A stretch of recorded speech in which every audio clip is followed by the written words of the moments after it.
All right, welcome to the House of the Dragon, episode 3, recap, review, etc. You know, so jumping right into things, the king has had a son. Like I mentioned in the previous review, this show it definitely jumps around. It jumps around, and they're looking to tell a large story, and obviously a small amount of time, and so a lot of details you have to kind of fill in yourself, and you kind of have to put context to a lot of things from your own perspective. But the show does a pretty good job, even with the time period gaps. It does a good job in kind of informing you as to what's going on. King has a son now, from my baby boo Allison Hightower. You dig? Shouts out to her. And look like she pregnant with another one. For real. Let me go ahead and stick to it. We'll get to that in a moment. But off the rip, Vanera is she jealous. She's tight. She obviously doesn't like the change of the power dynamics that is taking place, and rightfully so. I kind of saw that last episode when I know it's going to be some beefing going on. When she go from being your best friend, that's been definitely clouded to say the least. She's went from being her best friend to now they don't even get along good. And the power struggle kind of comes. You kind of see it, and the show did a good job of portraying it during the feast or the ceremony. To honor the prince's second born day, his second birthday, because he's just turning 2 in this particular episode. Vanera doesn't even want to be around, so she's out up under a tree, and she has this little dude, just playing the guitar and singing a song to her and stuff, and she's giving them orders and commanding them like, you started over. That's all I want to hear. But then the queen comes out there, which is Allison Hightower, and she comes out there and she relieves him of his duties. And so this is the first time that you see the power struggle kind of come into play. She overrides and tells him to go on in, and she tries to talk to her, and you can tell she's struggling with the dynamics as well, because in all appearances appears to really be her friend, and so it looks as if she's struggling with that a bit, and just trying to simply hold her position, but yet and still she's embracing it, So that's a good part that they showed in the show. It's going on. It's getting very catty between the two of them. Now, a Lannister is introduced for the first time. Now, maybe I was unaware. Vanera actually tells him that his twin serves on the King's Council, which I haven't heard the name Lannister up until this point, but his name is Jason Lannister. He's introduced, and the King Viserys, he's basically trying to auction his daughter off to the highest bidder. He's trying to go ahead and get her established. She's coming of age now, and he definitely is looking to, like most unions and factions, or marriages rather. You come together to strengthen the union. You want to go ahead and be as prosperous as possible. I'm definitely a firm believer in that, and the show actually portrays that. But obviously she doesn't like being a bargaining chip when she's been held to the esteem of, she's already been crowned princess, so to speak, and so she kind of feels like her wings are being clipped, or her legs are being taken right up underneath her, and so she obviously fights this, once he comes to find out that, because he comes up very, very smooth, like, trying to get at her and stuff, and she instantly, once she finds out that he's trying to get at her, she, thank you for the wine, going about her business, storms off and confronts her father about this, and so, she's just struggling with the, with the constant change of everything that's going on, and so after this, her and her father get into it, at the hunt, because he convinces her to come on this hunt for her in honor of the prince's second birthday. So he goes out for a hunt, and he brings his wife, Allison Hightower, of course. I like saying her name, you dig, and he brings his daughter too. He just wants them to be a big happy family and stuff, and the whole time he's struggling with had he made the wrong decision. He's struggling with that, because obviously he didn't know that he was going to remarry and have a newborn son that has to heir down to her. He wouldn't have crowned Rhaenyra as the heir to the throne. And so, she runs off angry because they're getting into it about this, and in her mind, it's like he's not hearing anything that she's saying, and and vice versa, so they just really not hearing each other. They're not on the same page at all. And so she runs off, and Sir Kristen, who's her personal bodyguard, he runs after her, and he actually saves her from a wild boar attack. A wild boar tries to kill her because they're out all day, and then that night a wild boar just runs up on her, about takes her out, but he saves her. And so, she feeling him, that's to say the least. She probably gonna give her some booty real soon in one of these episodes, or actually select him to probably be her husband. But, we'll see. That's just my prediction on the matter. Now, King Viserys, he goes on, he's confiding in the queen, and rightfully so. Like I mentioned in the previous review of episode 2, she's just a wonderful woman. That's in my mind, that's what a woman is designed to do. She can confide in her. She got that good feminine energy about herself, and the way you can just talk to her and you just feel comfortable and at ease. And so, she definitely does her job very, very well, and it makes her all that more attractive, in my opinion. She's also a very wise woman. You see here from the show's perspective that she's able to break complex ideas down to the king, and actually be able to remove that barrier of pride from him, because this is what hinders him oftentimes from making the correct decision. And so, as a wise woman oftentimes does, she comes in and counsels him, not just saying foolishness, but she comes in and lets him know, breaks it down to, and almost guides him to the right decision despite what he feels, and that's excellent, and so it's basically his brother Daemon is losing the war, because you remember in the last episode, what's his name, Corlys, we ain't gonna call him a black dude, so Corlys, he went to Daemon, and they have obviously waged war against the crab feeder, and we'll get to him in momentarily, but the word comes back that they're actually losing the war. And so obviously Daemon is too stubborn to ask for any help, and his brother Viserys doesn't want to send him any. Like, man, I didn't tell them to do that. These are two malcontents. That's how he put it.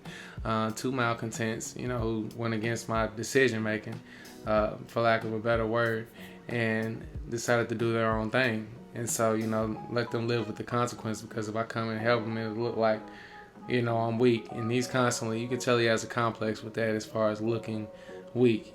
Deep down, I think he feels like he is, or that's the narrative on him. I think he kind of feels that.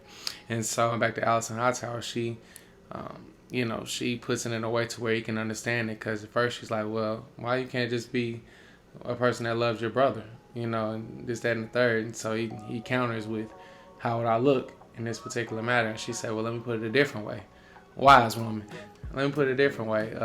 Would the realm be better off with the crab feeder gone? And he like, damn, you know what I'm saying? So in the next scene, he sends help, or he sends word that he's gonna go ahead and help Daemon out. Now, once Daemon receives word of this, because the scene is introduced to where him and Corlys and the rest of the Valyrian troops, they're basically complaining. They about ready to, they feel like they're losing because of Daemon. Ironic, right? They didn't beg for his help to wage war. They feel like they're losing because of him. And it's mainly due to the fact that the crab keeper is or the crab feeder is basically doing like guerrilla warfare. So anytime the dragons come out, or Daemon comes trying to tear everything up the dragons, then they basically just retreat back to the caves. And so they won't come out. And so it's increasingly hard for them to make any advances on the crab feeder and his people, because when the show first comes on, you see Daemon coming through with the dragon, just frying everything up, but it's really to no avail, because we find out later that they're still losing the war. But it's a very cool scene from an optical standpoint rather, Very, very good scene. You get to see the dragon in full authority coming out, frying everything up. So that's always good. That's always a fan favorite. King Viserys sends word to, Daemon and Corlys that he's gonna be sending help, and Daemon doesn't take kind to this at all. He actually beats the messenger up, and at this point, he's heated. So then it flashes on to the next scene. But before I actually get to the climax of this particular episode, there's a few more things. So after Rhaenyra ran off, there was a big thing throughout the camp that they had seen a white stag, and that was a sign of good luck. And basically, he wanted to go ahead and kill the white stag in honor of his son. In honor of his son's birthday, he wanted to go ahead and kill the white stag. But they didn't find him. They thought they had sighted him, but they didn't find him. So he ends up killing a brown stag, much to his relief, because he's still struggling with his decision making the whole time, just getting drunk, drinking so much wine. But Rhaenyra is out, doing her thing with Sir Criston. She actually comes across the white stag, but she chooses not to kill it, so it almost is a sign of encouragement to her. And then she heads on back to camp, with the wild boar that she killed. And, so that kind of puts an end to things, or eases the tension for that particular time period. Now, going back, Lord Hightower, we see, is now playing puppet master and is counseling his daughter to manipulate the king, because obviously this is his grandson. So this is his grandson now, so he's trying to go ahead and stake claim and really get their claws into, get their name and their legacy cemented, so to speak. And so he's urging his daughter, to go in and basically manipulate the king to go ahead and make his grandson the heir to the throne.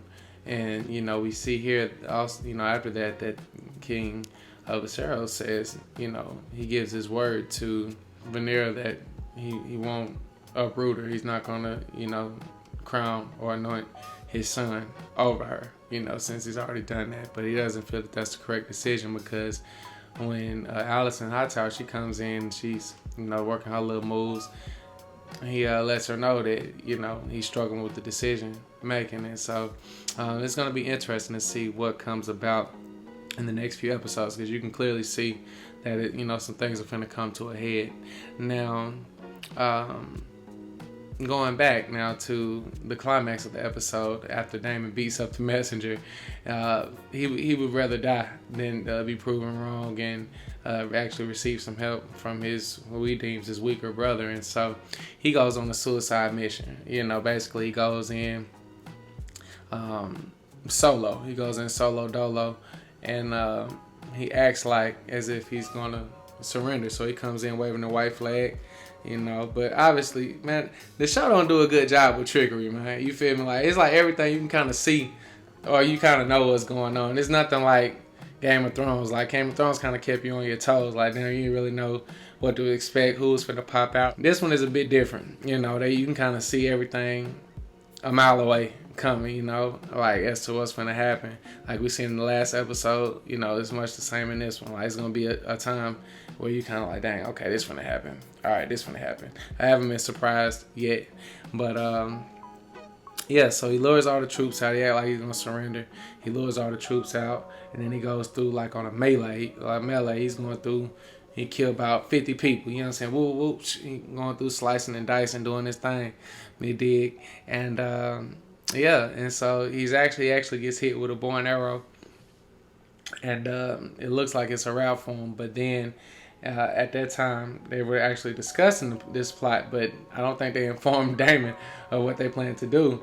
But as he was about to die, because they wanted to try to get him to go in, and so he could lure the crab feeder and his people out. But they didn't think obviously he was going to do it. Like, who's crazy enough to commit basically suicide? But the anger is all that he needed to go in and prove himself and to look death in the face. And so he went in there, and just as he's about to die, he's about to fall on his sword. He about to go head up with 100 people. You feel me? And just go out fighting. And then the Valyrian army comes in. You dig? They come in, and somebody is flying Daemon Dragon. And so he come in. Basically, the recruits come in, and the reinforcements come in, and they clean house. they clean house and they tear everything up, and then Damon sees the crab feeder going back into the cave, like accepting defeat. But so Damon goes in after him, and to me they did a bad job in this, man, because they hyped this villain up for like 2 episodes. They hyped him up, showing little glimmers of what we could expect. So I'm thinking he finna be a badass villain, man. We don't see nothing from him. He went out like a poop, but he did. Damon just come in, just slice him in half. That's all we see is Damon dragging half his body out, and that was the end of that. So with that particular move, they win the war. And so mission accomplished. And on the outtakes or the credits or the preview for the next episode, they kind of show that it's about to be more turmoil, more politics going on now. After that little bit of action that we had this episode, it looks as if the next one, episode 4, is probably going to be another setup episode full of politics. It looks like Damon comes back for a little second. It's going to be more beefing with Vanera and Allison Hightower. Like the king's gonna be struggling more and more to make a decision as to who's gonna be the heir to the throne. So it looks as if that's what we can expect in the upcoming episode, more politics, as opposed to this episode, which was more so of an action episode. So an even blend, a good bit of action and obviously more politics. And so that is my review of episode 3. As always, definitely like the material, comment, subscribe, and most of all, tell me what you guys think, man. Let me know how y'all liking the show so far. And until next time, be blessed.